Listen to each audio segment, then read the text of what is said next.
أعوذ بالله من الشيطان الرجيم. بسم الله الرحمن الرحيم.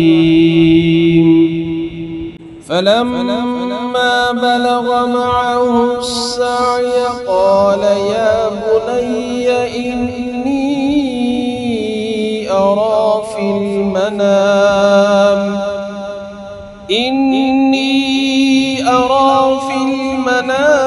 أني أذبحك فانظر ماذا ترى. قال يا أبت افعل ما تؤمر ستجدني إن شاء الله من الصابرين.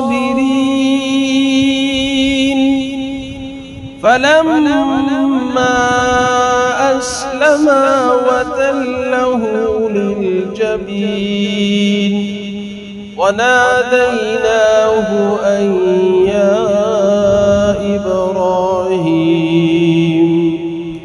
قد صدقت الرؤيا إنا كذلك نجزي المحسنين.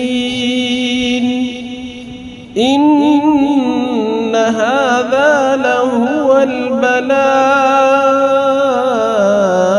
المبين وفديناه بذبح عظيم وتركنا عليه في الآخرين. سلام على إبراهيم كذلك نجزي المحسنين. إنه من عبادنا المؤمنين.